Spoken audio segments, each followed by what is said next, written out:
up, y'all? All net.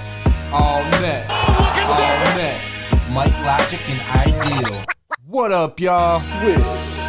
Hit him with the tagline, Mikey. Swish. Yes, it's the All Net Podcast. I'm your host, Ideal, joined alongside none other than Mike Logic. How you doing tonight, Mikey? Oh, I'm fantastic, Ideal. Yes, we can't be any more excited. It's Hollow Thanksgiving Eve, holiday weekend up here and this and that. And the Chicago Bulls travel up I-94 to take on the undefeated at home. They were 9-0. Did you know that, Mike? Yep. 9-0 at home. The Milwaukee Bucks, but the Bulls eke it out 118-113, advancing the record to 8-10 on the season overall. Same narrative. It's amazing what a little bit of intensity and some want to, especially on the defensive end. You could bottle it up and it goes a long way, Mike, doesn't it?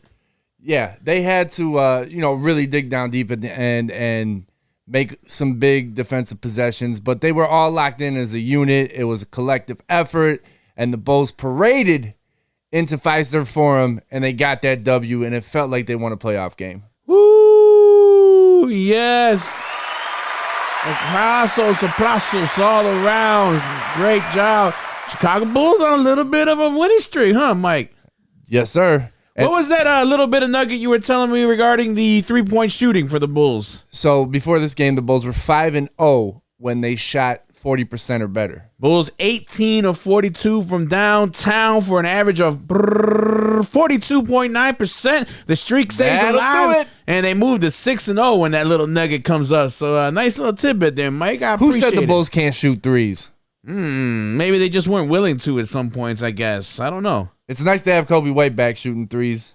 Kobe White down the stretch had a couple big threes, as well as Vucevic. Put some respect on that. Vooch. 3 big threes in the fourth quarter. He almost had three. He almost had three in a row. He almost did. That was the heat check. Vucevic finished with 18 points, 5 rebounds, and 4 assists. But we'd be remiss if we didn't mention the big dog, because you're not going to get here without him. You asked me after the end of the game who was your player of the game, and if you look down the stat line, it's a contribution. Everybody contributed, and that's how you get these team victories like this. But DeMar DeRozan, 36 points in 38 minutes. Ideal. He's just incredible. The shots he makes, the turnarounds, the way he's able to pump fake and still get the defender in the air when they know they should not be jumping to try to block his shot, because he's going to get them every time. And he's just amazing. He is a professional bucket getter. You need a bucket. Yeah. What did you? What else stood out to you, Michael? What's going on? We already talked about Kobe. We talked about Vooch being big at the end. Patrick Williams' defense. I don't know. You weren't really feeling it, and I had to bring it to your attention how wonderful of a job he was doing. You did, and I just kept noticing. He did a marvelous job. Marvelous on Giannis. Nathan's checking in. He was huge of it. I like it. Y'all gonna really have to put some respect on Vooch's name. I'm seeing a lot of slander. He's not the greatest defender. He actually had his hands full with Brook Lopez. Brook Lopez is playing very well. He's been playing great. He's one of those very few. He's had a great career. It's one of those very few players who saw where the NBA was going and added that 3-point shot to his repertoire, to his bag, as they say. And he's aged very well in this league. He has. Kudos to him. Always a nice player, but Vucevic went right back at him and didn't back down.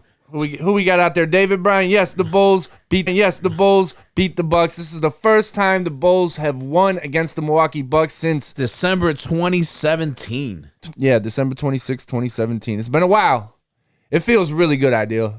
It does. It feels like this team is headed in the right direction. We're 2 games away from you guys. Oh, just get on my nerves when you 3 weeks, 2 days, a week ago, the ship was sinking.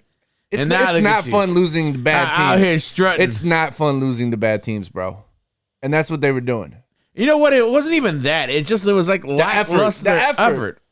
And that was the most disappointing thing. I was watching today's game, and I was like, you know what? Even if they don't somehow come out with the victory in this instance, I was like, at least it's been an entertaining game where, to me, I don't know if you guys felt the same way if you watched the game. It felt like a heavyweight fight the whole way. Yeah, they kept exchanging baskets. We had no idea how this game was going to end. We knew it was going to be close, though. That's the way it was trending all game. I mean, Milwaukee had that 12-point lead, but after that, the Bulls were able to settle in and keep it neck to neck for the rest of the way. David's asking, what's the ceiling for the Bulls? I think that's something I don't want to talk about we've that. discussed about it, and we could definitely talk about it a little bit later. I just want to enjoy this victory, man. I really, this is awesome that we were able to go into Milwaukee and get this victory, because it looked like the Milwaukee Bucks could have took this.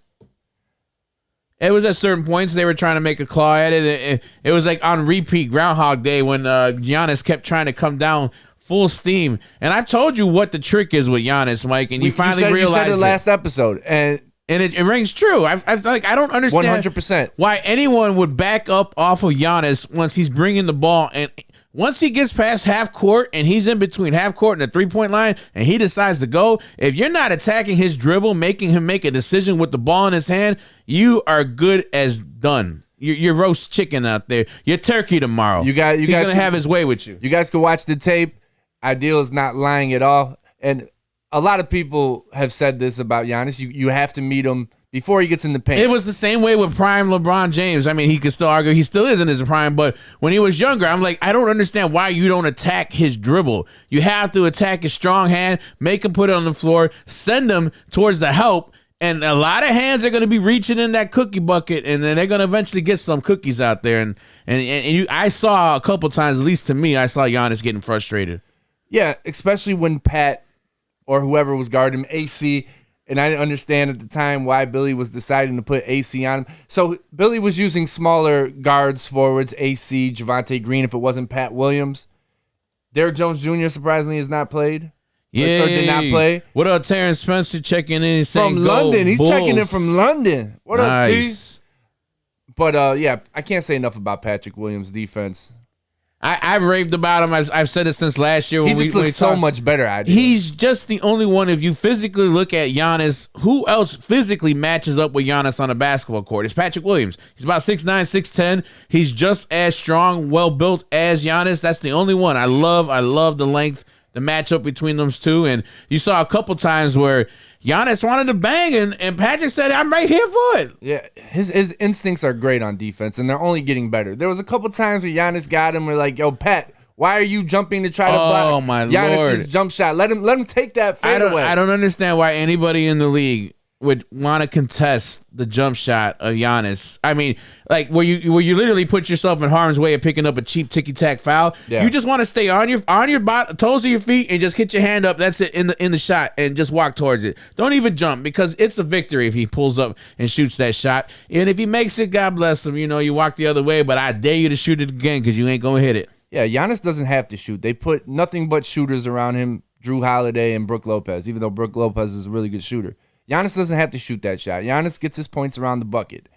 So just be a little bit more disciplined on defense. What's up, E-Rock? I see you checking in. What do you think of the game, man? True Chicago Sports Podcast. People are saying the Bulls could beat anyone in the East. I don't know. I like it. I like it. On any given night. Going back to the question that David asked, I really don't know what the ceiling is yet, because they're not fully healthy. I think once you see ball, that just adds another dimension to everything there. But we're just going to go ahead and take this where you at, dog? Chicago Bulls defeat the Milwaukee Bucks for the first time in Milwaukee since December 2017. They topped them 118-113, led by 36 points from DeMar DeRozan. Kobe White chipped in with 14. Huge. Terrence says, I will say this. The Bulls are finally beating top-tier teams. Yes. Finally, and yet he's saying finally getting one in MKE. Oh, it feels so good. Yeah, right there. Need a moment. Oh, it feels so good. How many three-pointers did the Bulls hit tonight? 18? 18 out of 45. Terrence is saying last year they beat everybody but the best teams. He says, I will say this. They're finally beating top-tier teams. And they were just bum slayers last year. And I told you before you know how I feel about the Boston Celtics. I think they're fraudulent. And even though they were, I told you, did they win? Did they win? Because I don't nobody remembers second place, Michael. I do. Yeah, I just told you. Because you're a loser. The Celtics were in the finals last year. You're a loser, that's why. Losers only remember losers. And where are the Celtics right now in the standings? I don't care where they're at, because they're at the tip top. Because they ain't gonna be there. You want to put a couple cases on it? No, I'm done. I'm done with that. I'm done with that. But the point I want to make, Bulls just beat the number 1 and number 2 team in the East. So there you have it, Chicago Bulls fans. C's ain't winning nothing. I put a couple cases on a palm. If I got to ship him out across the pond or whatever, it's no problem. Just let the kid know they come certified cash, marked mail. Beep, beep. Arnold Palmer alert. Arnold Palmer alert. Who wants some Arnie Palmies? I'm just itching for some Arnie Palmers. I'm trying to get Mike to go ahead and jump that way, but I know he won't. He's been stung not once, not twice, but too many times. I've learned my lesson. I'm good on all that bullshit. You don't want that with the Swami. I understand, man. The C's are a good team, but when it comes down to it at the end of they're not going to win it. It's just the way it is. Terrence is saying they need Robert Williams and Hennessy. Yeah. Robert Williams is going to make a huge difference. They have no shot blockers. He's going to be a defensive presence. Once they get him back, they're going to be a problem. More than they already are. Eddie's saying the Bulls finally finished a darn game. Strong.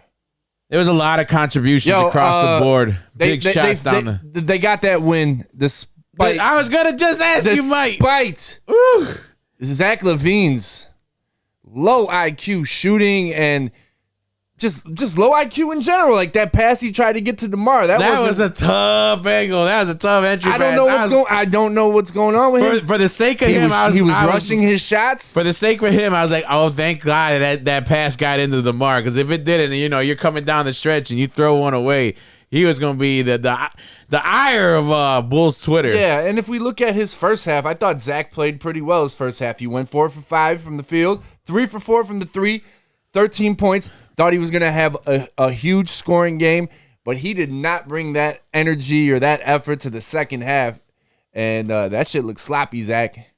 You know what I noticed, too, is sometimes it seems like a lot of the guys on the defensive end for the Chicago Bulls, they seem like they're all on a rope, right? They're moving, and they're covering for each other, and you can see they're talking. But sometimes there's one guy who just doesn't seem like he's always there. I don't know if that's something you agree about what I'm seeing, but I know the other night he looked a little more locked in on the defensive end. Tonight, a couple of lapses I felt. He definitely has some lapses tonight. There's no doubt about that. Oh, my Lord. And you know what was killing me all darn game? The lack of the loose balls. It seemed like every time they couldn't clutch a rebound, or the ball's bouncing off the rim and you're giving them second chance points. Second chance opportunities was an issue. And Billy has to get that cleaned up. And what does that come down to? That comes down to heart, hustle, and muscle. Yeah, effort. Want to? What we're always talking about here on the podcast, especially when it comes to the Chicago Bulls. If they put forth a great effort, they're usually pretty successful. If they don't win it, they're going to be damn close. So that's what it comes down to. How hard are they going to try out there, and how much do they want to fucking win? The Bulls moved to 8-10 on the season. The Milwaukee Bucks fall to 12-5. Chicago 118-113. They have a happy travel back down I-94 and hopefully get home in time, get a little turkey when they rise and can make themselves feel real good. But I imagine they probably get a little bit of turkey, and then it's time to jump back at the facility and take a ride on out, huh? Yeah, they got to go down to OKC.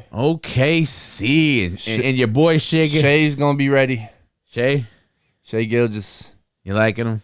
Loving him.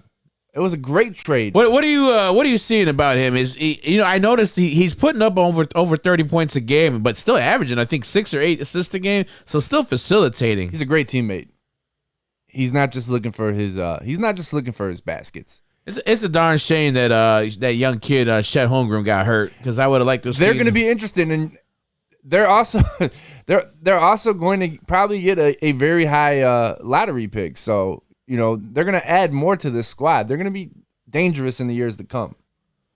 And if they end up with Victor, I don't know about all that, but if they did, Timmy and David Robinson, the Twin Towers, maybe you got something similar to that. Obviously not the defense, but definitely not the defense.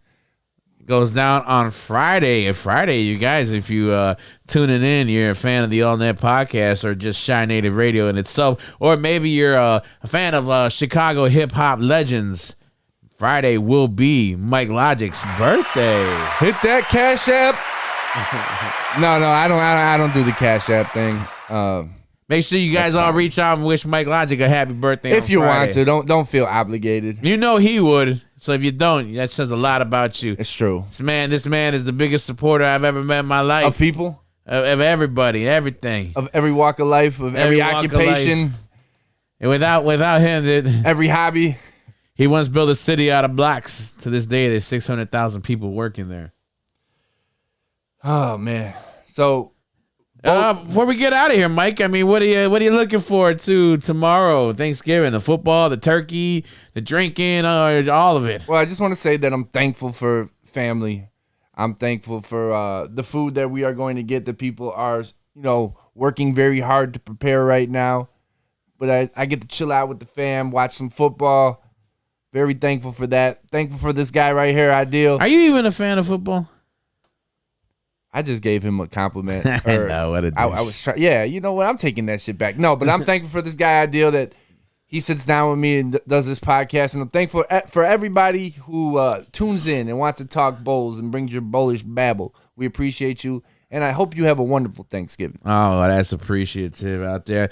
Like Mike said, I want to echo those sentiments. Thank you, Terrence. Thank you guys for all tuning in. You didn't have to tune in. You chose to tune in. And the fact you interact with us is even better. It makes the show more fun. It makes it more outlandish at moments. So we appreciate that for you, us as well. Whatever you guys do tomorrow, just be thankful for whatever you have in your life. I always say whatever you have is somebody else's wish. So just make sure that what you got is always a blessing, and be a blessing, not a stressing to everybody. Till then, y'all be good, y'all be safe.